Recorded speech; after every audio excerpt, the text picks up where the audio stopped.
Une histoire mystérieuse vous attend. Venez découvrir ce qui se cache dans l'ombre. Les Lemoine n'étaient pas une famille superstitieuse.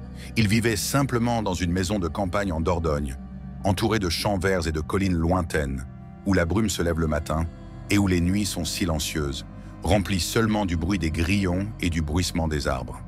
Pierre et Claire Lemoine avaient choisi cette maison pour sa tranquillité, un refuge où ils pourraient élever leurs enfants, Élise et Théo, loin de l'agitation de la ville. Ils ne se doutent pas que quelque chose d'inattendu va croiser leur chemin. C'est par un froid après-midi d'octobre, avec un ciel lourd et un air calme, que Pierre a aperçu le chien. Il se tenait au bord de la route, le poil sale et le regard nostalgique, observant la route déserte comme s'il attendait quelqu'un. Il avait un air solitaire, mais il y avait quelque chose d'autre dans ce regard, une intelligence qui donna à Pierre un léger frisson, sans qu'il puisse dire pourquoi. À l'approche de Pierre, le chien ne s'est pas enfui et n'a pas montré de peur.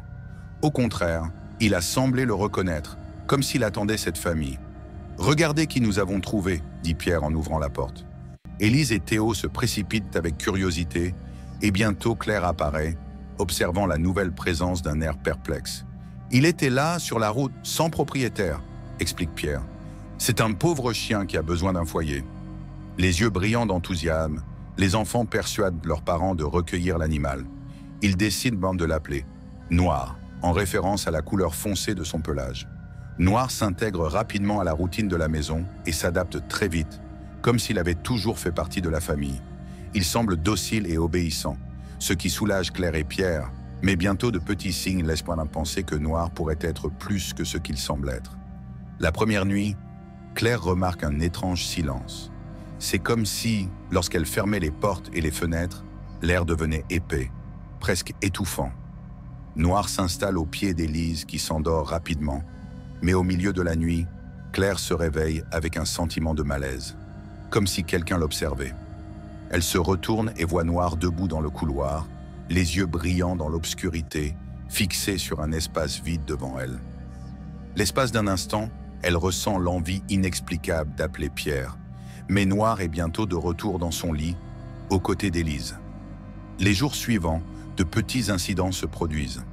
Un matin, Pierre remarque près de la porte d'entrée des empreintes de pas mouillées, beaucoup plus grandes que celles d'un chien ordinaire. Pensant que Noir avait marché dans le jardin humide, il essuya les traces et les oublia. Cependant, la nuit suivante, les empreintes étaient de retour, maintenant dans le couloir, comme si Noir avait fait le tour de la maison en silence, sans laisser de traces jusqu'à ce qu'il atteigne cet endroit. Au fil du temps, les nuits sont devenues plus inquiétantes. Claire commença à entendre des sons lointains, comme des chuchotements qui semblaient se répercuter dans les couloirs. Au début, elle pensait que c'était le vent ou le craquement des poutres de la vieille maison. Mais les chuchotements semblaient avoir une cadence, un rythme, comme si des mots se formaient dans une langue qu'elle ne comprenait pas. Cette nuit-là, Élise se réveille dans un froid intense. La lumière de la pleine lune éclairait sa chambre et elle remarqua Noir debout à côté de son lit, la tête baissée, la regardant avec une expression si fixe qu'elle semblait humaine. Les yeux de Noir étincelaient, illuminés par la lumière de la lune, et Élise ressentit une peur paralysante, comme si l'air même avait été arraché de ses poumons. Elle essaya de crier pour appeler ses parents, mais sa voix ne sortait pas. Elle était figée dans une position d'effroi, incapable de bouger. Le lendemain matin, Claire a trouvé des traces de griffes sur la porte d'entrée. Ce sont des sillons profonds, comme si quelque chose de puissant et de violent avait griffé le bois pendant la nuit. Elle regarda Noir qui était allongé dans le salon avec le même regard calme que d'habitude, et un frisson lui parcourut le corps.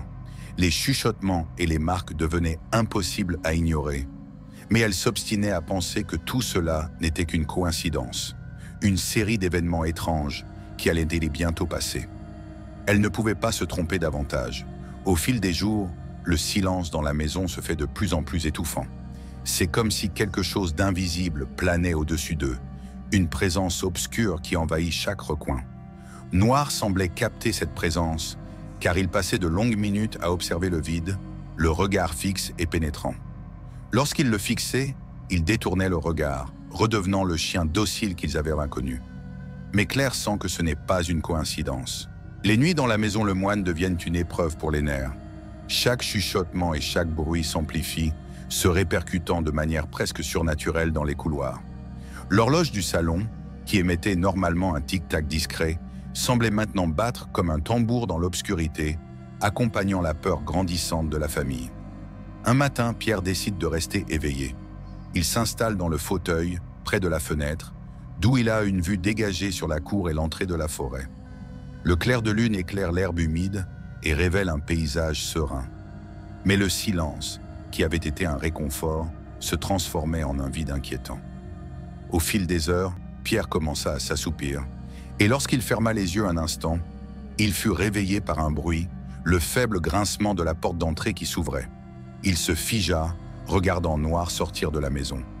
Le chien se déplaçait avec une grâce presque humaine, prudent, comme s'il se savait observer. Intrigué, Pierre le suit à distance, sans faire de bruit. Noir se dirigea lentement vers la lisière de la forêt, où il s'arrêta et se retourna.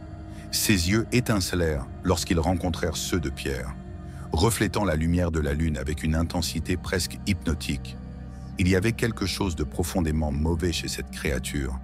Une intelligence froide et calculatrice transparaissait dans ce regard. Noir se retourna à nouveau, avançant vers la forêt à pas prudents, disparaissant entre les arbres. Pierre ressentit un grand frisson, mais pour une raison qui lui échappait, il n'osa pas suivre le chien. Il sentait que franchir cette ligne serait une erreur irréversible. À l'aube, Pierre raconta à Claire ce qu'il avait vu. Elle l'écoute en silence, ses mains tremblantes serrant une tasse de thé. Elle ne peut plus ignorer les événements étranges qui se déroulent, les bruits de pas, les chuchotements, le regard pénétrant de Noir. Quelque chose ne va pas et la peur devient insupportable. Il décide de surveiller de près le chien, mais sans alarmer les enfants. Cette même nuit, alors que Théo et Élise dorment, Claire et Pierre veillent ensemble, l'oreille tendue à l'affût du moindre bruit. Soudain, ils entendent un bruit rythmé venant du couloir, comme des pas qui semblaient humains. Claire tient la main de Pierre, les yeux écarquillés de terreur. Lorsque le bruit s'est arrêté, un silence absolu s'est installé dans la maison. C'est alors qu'un hurlement rompt le silence. Élise, dans sa chambre, criait désespérément, appelant ses parents. Ceux-ci accourent et la trouvent assise sur le lit, les yeux écarquillés, comme si elle avait vu quelque chose de terrible. Tremblante, la jeune fille raconte que lorsqu'elle a ouvert les yeux, elle a vu Noir debout à côté de son lit, immobile comme une statue. Il pencha la tête et d'un mouvement lent et calculé, approcha son visage du sien. Élise jura qu'elle avait vu un sourire froid et cruel dans ses yeux. Elle essaya de crier, mais quelque chose l'en empêcha, comme si une force invisible l'étouffait. Le lendemain matin, Pierre trouve de nouvelles traces de griffes sur la porte d'entrée, encore plus profondes. Déterminé à comprendre ce qui se passe réellement, Pierre s'adresse à un historien local, un vieil homme appelé Monsieur Delacroix, connu pour sa connaissance des légendes et des mystères de la région.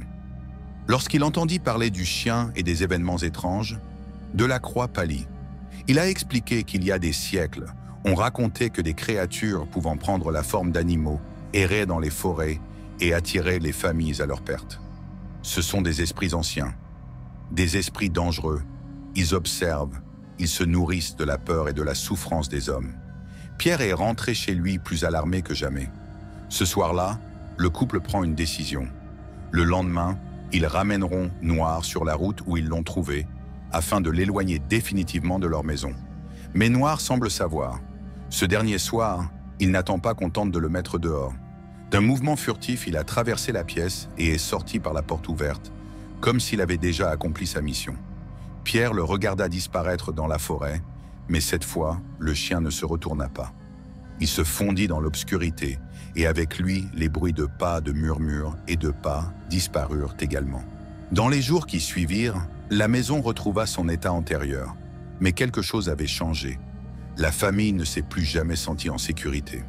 Chaque fois que la nuit tombait et que la pleine lune éclairait la campagne, Pierre et Claire entendaient au loin les mêmes bruits de pas résonner dans la maison, comme un rappel de ce qu'ils avaient laissé entrer dans leur vie.